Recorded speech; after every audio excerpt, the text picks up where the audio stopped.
Hi there, Gerardo. We're going to talk about your week 1 create assignments. So let's go ahead and take a look. Really nice job here on your self-portrait. Actually, a pretty good sense of balance from one side to another. We kind of get a little bit bumped out on the cheek on this side.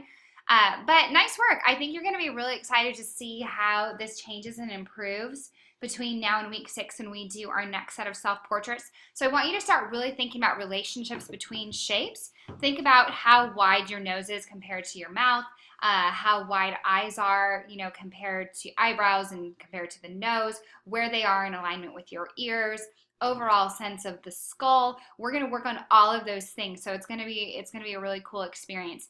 Hands. I know hands are so hard. You've done a really nice job here.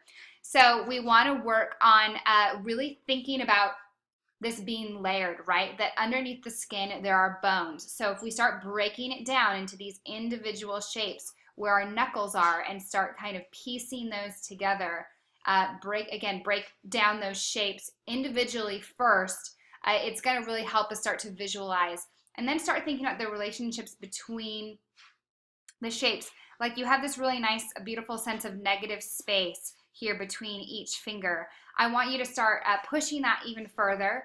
Think about how this kind of creases more. It's not quite so round. And also start to think about how sometimes shapes are delineated more by soft shadows than they are by really harsh lines. So like fingernails, for example, and start looking at where light falls on shapes as well. So nice work here.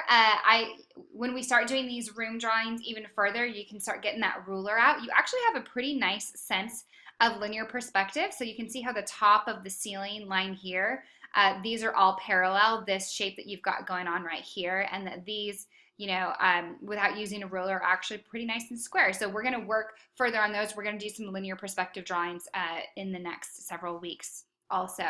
And I love this assignment because it just helps us start to look at line quality and start to develop our own style. So really nice work here. I'm excited to see what happens over the next 7 weeks.